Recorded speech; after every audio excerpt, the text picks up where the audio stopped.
Good afternoon, everybody. My name is Inga Cotton. I'm the founder and executive director of San Antonio Charter Moms. And today we're talking about an opportunity for people who love education and care about children to learn how to start their own choice school. And so our guest to talk about that is Sukh Kaur, and she is the founder and CEO of Ed Reimagined. Let me put that up on screen. Ed Reimagined. There we go. So most recently, she worked at City Education Partners, and while there, she launched a school incubator program. And so now she's under it's Ed Reimagined, and this draws on her background as a Teach for America member and working in Houston ISD. And I was just before we got on the air, I was congratulating Suk for getting her doctorate during the pandemic, even though they didn't get a real graduation ceremony. But she is a real EDD, a real doctor now. So thank you, Suk. Oh, I want to mention too that there's Suk wrote a guest post and it's on the blogs today. So if you go to saturtlemoms.com, you'll see on the top of the feed the guest post that Suk wrote for us. So Suk, welcome to Charter Moms Chats. Thank you. Glad to be here. Yeah. So okay, well, I wanted to something I really enjoyed learning about in your blog post was sort of your pathway and what experiences you had that made you realize that it's really important to have an incubator program to support school founders. So, what were some of your personal experiences that gave you the motivation for that? Yeah, thank you for that question. So, I was a school teacher and leader in Houston Independent School District, which is where I started my education career. And when I was a teacher, I always I put in my Teach for America application essay that if I could affect one student's life, I would have achieved my mission. And then, as a true TFAer, as I got into the classroom, I was like, wow, there's so much inequity existent. I want to try to see if I can help a school. And so then I started serving as a school leader. Well, as a school leader with the district, I found out that for education entrepreneurs, there's actually a lot of limited opportunity to us to be innovative in a school model. So while things were happening, because the district has to manage an entire slew of schools, it's really hard to individualize and customize at the school level. So I felt I really wanted to implement a blended learning program at my school, but was running into a lot of challenges. And so as a result, I decided that I thought it would be great if we could create a school model in my community that allowed students to personalize their education through a blended learning model. So I found out about the charter process through actually a colleague of mine, Doug Dawson, and both of us tried to apply for a state charter. I had no idea what I was walking into, and I was trying to do that work while running a school, which was nearly impossible. Yeah, but the worst part was I didn't engage any community. So, the model was just what I thought my students were saying at my school, but I didn't go out and talk to parents, talk to stakeholders. And I really wanted to give people the resources and the opportunities to design a school in partnership with those who they were going to serve. Not surprisingly, our application did not make it through. And it was because of a technicality, because we were crunching at the very last minute and forgot to copy and paste an entire section of our application. And these are 400-page documents if you haven't ever seen one. So, after I left there, I actually joined CEP, and I found that wasn't an experience that was just solo to my experience, and that other entrepreneurs across the state were facing that. Or if you didn't have resources, if you weren't independently wealthy, or didn't have the ability to say, I'm going to take a year to go write a charter or pay a consultant to write a charter, there wasn't really a lot of opportunity for you. And so that was the impetus for the Ed Launch program, which is now the School Launch Fellowship that we use for education entrepreneurs that want to launch their own schools. Yeah, well, thank you for sharing about that story because it comes up in the Charter Moms discussion group sometimes. This is my chance to plug the group. So, so we have over 8,100 members in the Facebook discussion group. Yeah, it keeps growing, and we cover lots of different kinds of topics. And like sometimes parents will say, "Well, why isn't there a school that does this?" Sort of this model. And then some of us start to comment about do you have any idea how hard it is? And so even though I think you mentioned this, suppose Texas is considered to have a relatively favorable legal environment, regulatory environment for charter schools, but the charter application process is really difficult. Like you mentioned, like how long the application has to be. There's a lot of stages it has to go through. And in the past few years, not that many applicants have gotten across the finish line. Yeah, actually, that's very true. And so, the state, Texas is said to have the most difficult charter application process. But then once you get in, you can actually replicate pretty easily. And you'd think when you're creating a difficult application process, you're screening for quality, right? That's the idea that first comes to mind, which is true. You do want people opening schools to have thought about a lot of the components. But because the compliance-based nature of the application and then more difficult, the political parts of the process, it becomes less about quality and more about if you have the resources to hire a lobbyist, or if you have the ability to make sure that you've checked, like I said, the time, energy to check to see that you've done every single thing as a part of this application in this very short window, rather than actually like, is your school model quality and is it going to serve students well and equitably?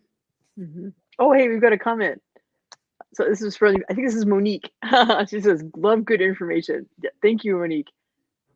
I think she's part of the community that is sort of a sounding board for Anthony Gordon, I think, who's Yes. part of the, yeah.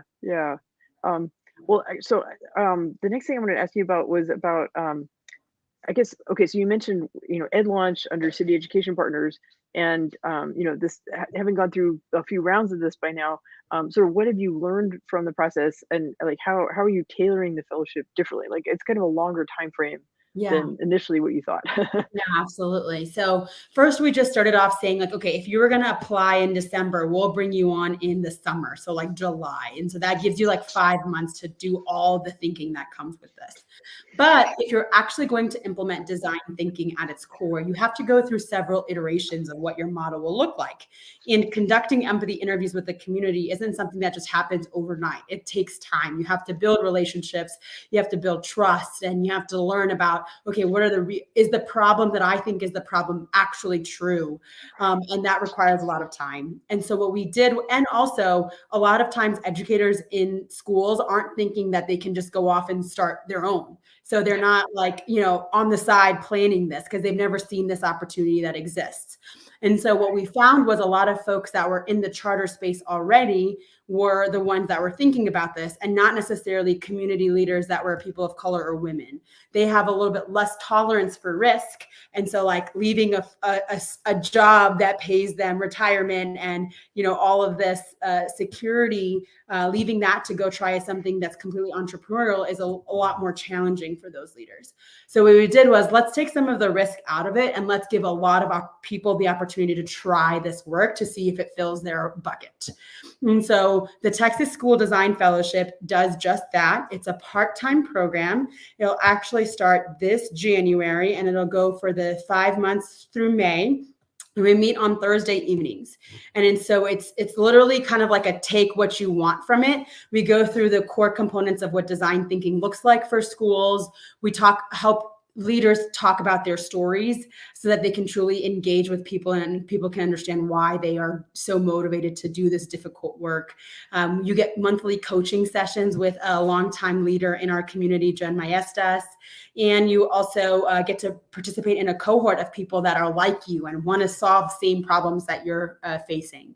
And so that fellowship is very low touch, it's low risk, it gives people the opportunity to try, and it hopefully will feed into the full-time fellowship for some folks. So that's what we're recruiting for today. So if you know any educators that you think might be a great fit for this program, we'd love if you would refer them to us. Yeah. Oh, and that's my prompt to put the word. But I hope there's in the description of the video is a link to the blog post. I hope everyone reads that because it gives a lot of context about this, right? About like like how like why are people turning to charter schools in Texas, right? It's for innovation. And so in that post there's like, so if you just want to click, go to the link in the description and then you'll find this. But if you just want to type in edreimagined.org/projects, that'll take you to the application for the Texas School Design Fellowship. So, well, there were a couple things that you mentioned in that that I want to touch on. One was you were talking about the equity element, right? That making sure that of the population of school founders, that there are lots of women represented, and that there are people of color represented, and that I mean, basically, like it's not a level playing field. That people who are have the financial means to take more risk, to like leave their job, take some time to develop a school, these elements like consultants or lobbyists, because the applications have gotten so complicated that the application process is not just filtering out based on quality, but it's filtering out based on means, and that y'all are trying to kind of reorient the playing field so that it's not tilted just towards people who have the privilege to invest the time and resources in the application. Yes, exactly. So some of the leaders that I have worked with represent just that. So the first folks that I had the amazing chance to support, very light touch, they mostly did the driving, but was the leaders of the Gathering Place, which is Asha and Ryan. And when they first came, they were to San Antonio. They're like, hey, we want to launch this innovative school model. We've heard the application process is really tough. And I'm like, hey, I want to try to start this program. How about we kind of build our things together? So they taught me a lot. And I was able to help support them with a little bit of funding when I was at City Education Partners. And so that was a great partnership. And they've launched their school in San Antonio, and they're doing really well. Go check them out if you haven't heard of them already, the Gathering Place K-12. And then the school leaders that I'm working with this year for Generation 27 are Anthony Gordon, who is the CEO founder of Revolution Learning Academies, Celestina de la Garza, who is the CEO and executive director of Spelligent, Texas, and then Jasmine Dean, who is the board chair for Celebrate Dyslexia Schools here in San Antonio. So we're really excited about all of those leaders applying. And we want to also say we support innovation because we do believe in the choice movement that all students learn differently.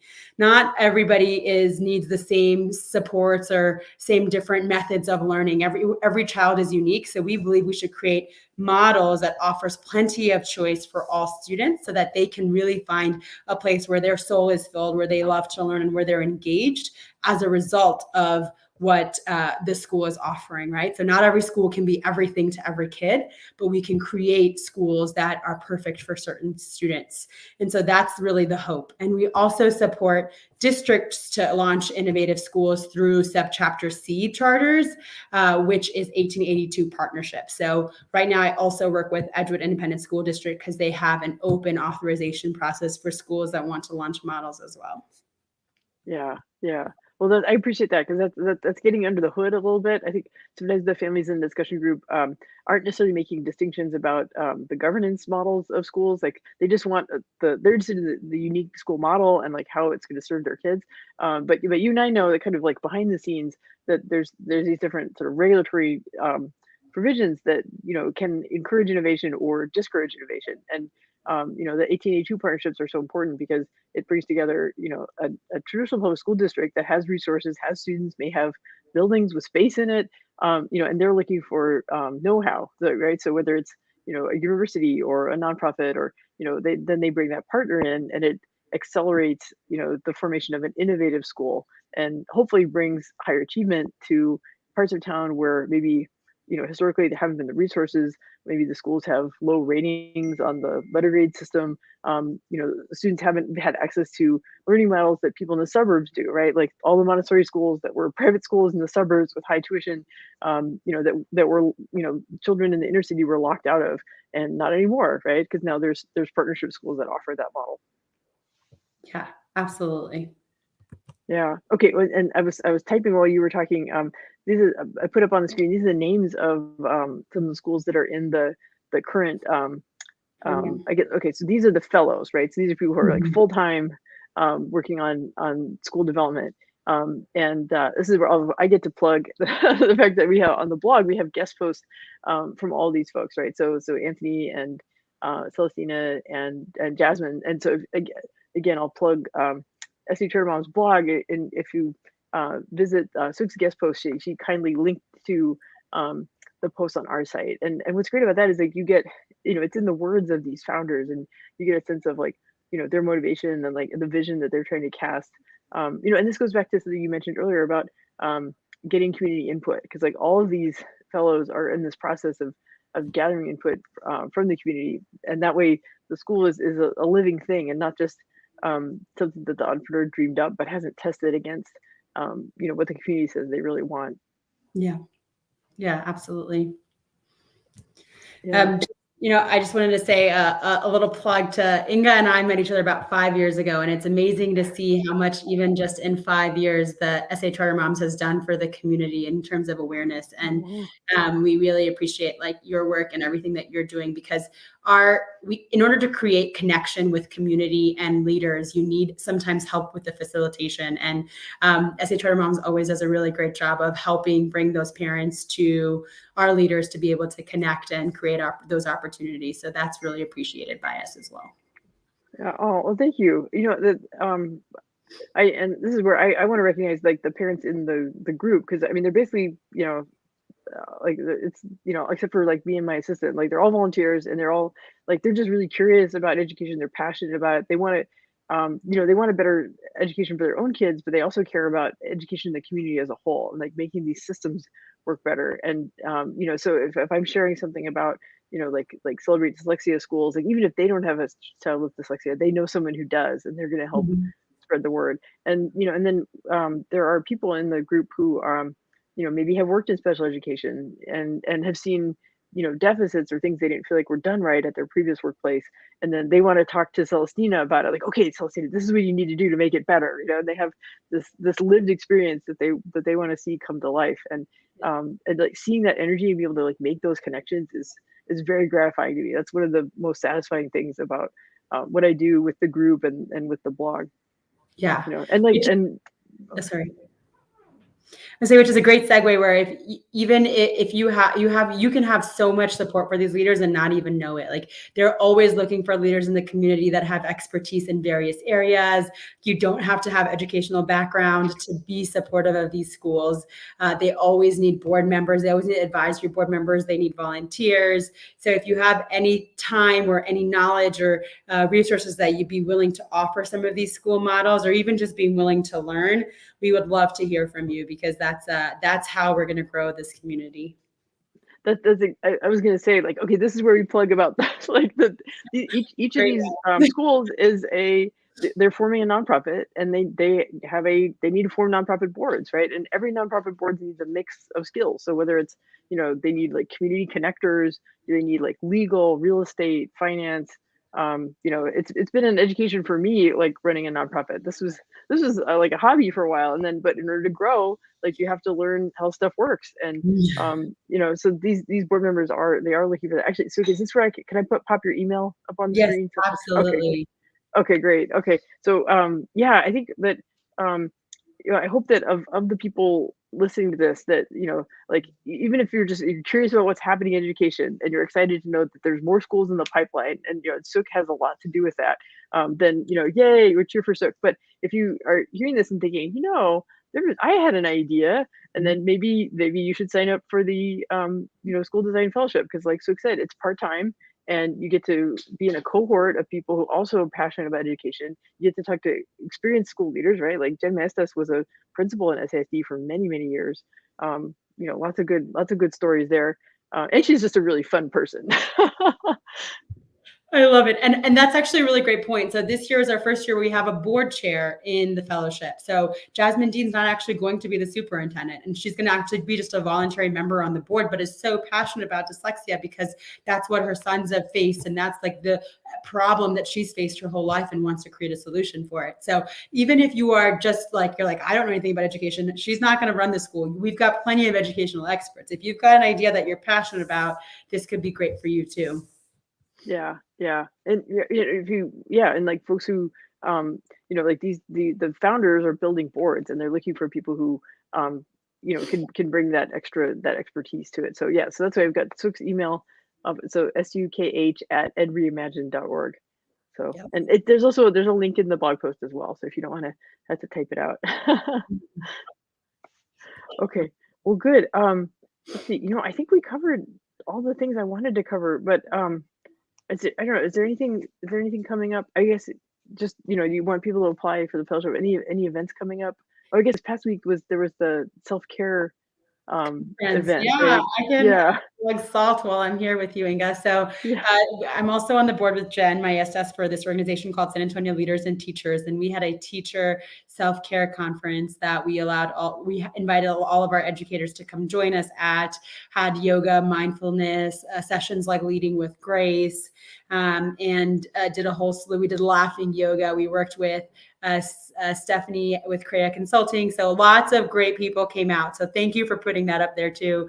That's the website for us, saltcollective.io. So if you want to share this along with your teachers, especially right now, if you feel like some of your kids' teachers or teachers, educators, in the community would benefit from us, we'd love to hear from them as well. So saltcollective.io is that website.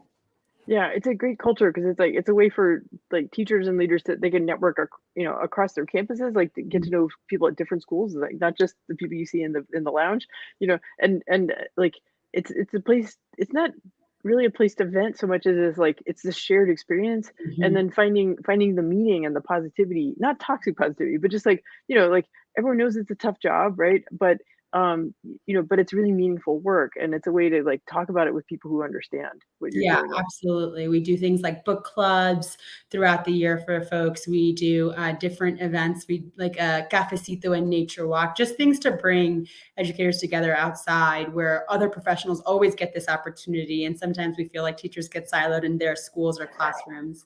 So thanks. I hope you guys will share that information as well. Yeah. Well, great. Well, so it's been great talking to you. I'm excited to meet like maybe the next generation of fellows because I've really enjoyed working with Celestina and Anthony and Jasmine on communicating about what schools that they're working on. And let's see, so December 7th is when that round of applications is due, right? So yeah, so we're gonna have our heads down, burgered in applications for the next month. yeah, yeah. So well, hopefully all goes well and they clear through all the paperwork checks. And then maybe next summer can like drive up to Austin and cheer for them when they have their interviews at the State Board of Education. That would be great. Thank you so Okay, much good. for this opportunity, Inga. Yeah, thank you. Thank you, Sukh. Okay, good luck to all the fellows and as you grow a new cohort. Thanks. Talk to y'all Okay, take soon. care. Bye-bye. Bye.